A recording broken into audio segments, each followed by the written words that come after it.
ورح يكون حامل لقب Arab Idol Mohammed Assaf.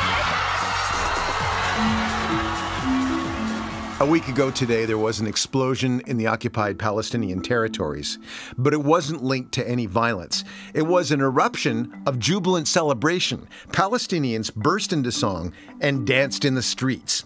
Was it peace in the Middle East? Not quite.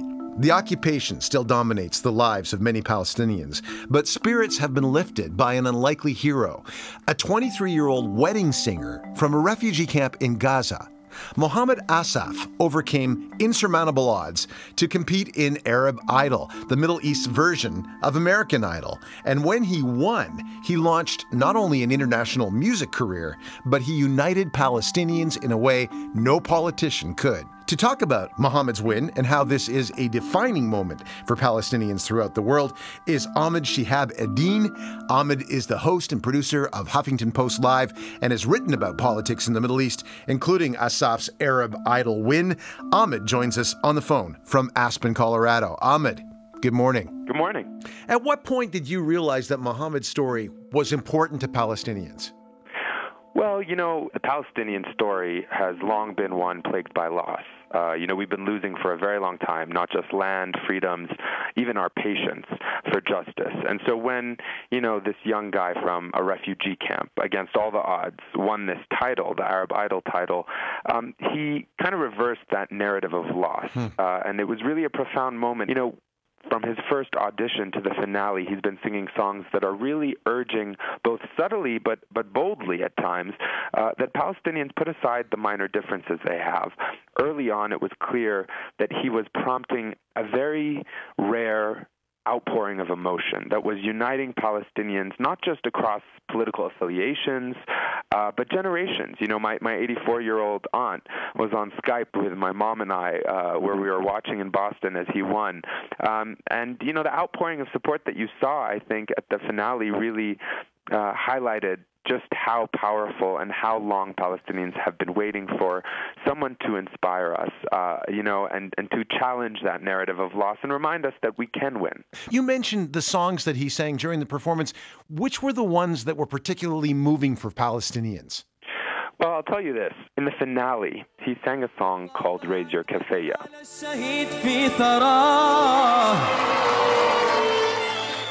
And it's a famous song from the 1990s. Of course, Yasser Arafat was most famous for wearing the kafaya.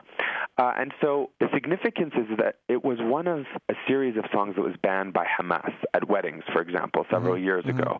It's a celebratory song, celebrating the Palestinian spirit, but also struggle. And his choice was so bold and political. I mean, by calling for people to raise their flags in the mountains of fire.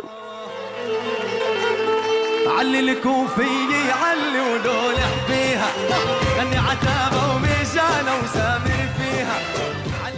And saying your proud headband is a symbol of determination. He's reminding us that in order to be determined for justice, we need to be united. And so there was that moment, and then there was the moment when he sang a medley of songs, really, from the musical Les Miserables.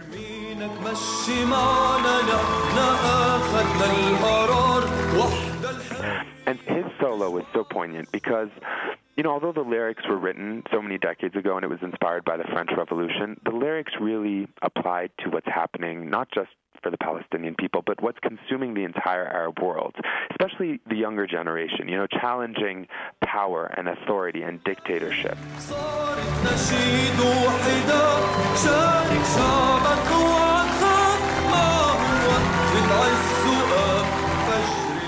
What were the words to the songs from Les Miserables that resonated for Palestinian fans?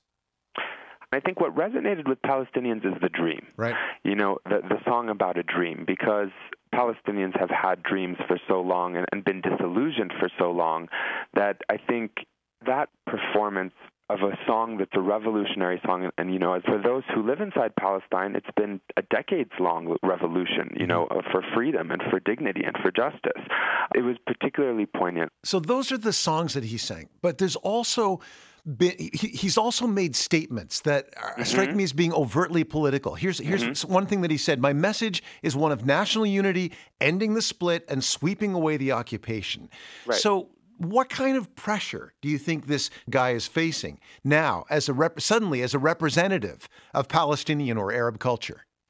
Right. I mean, the pressure is incredible. I mean, tens of thousands of Palestinians were waiting along the Rafah border to greet him. And, Hamas, of course, at the beginning was reluctant to actually support him because they viewed the program to be about idolatry and, undermining and offending the rules of Islam. Right. But since his win, the judges calling him the son of Palestine, Munib al-Masri, who's a Palestinian billionaire, he said a quote, something along the lines of, he inspires an entire new generation of Palestinians. He escorted Assaf essentially to Gaza from the Rafah border to this luxury hotel, so to speak, where he was dining with them and, celebrating.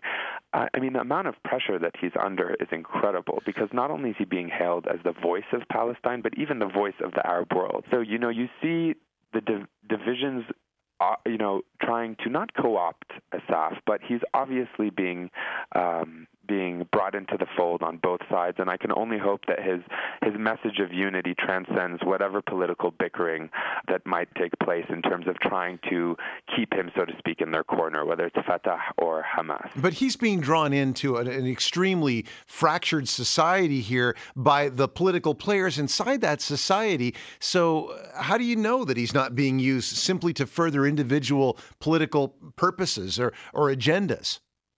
I'm not going to suggest that people are not going to try and do that. I mean, he was deemed to be an ambassador by, Mahmoud Abbas and granted a diplomatic passport. And what that grants him is freedom of movement that's unheard of in the refugee camps. And, there's a lot of people who are going to be cynical.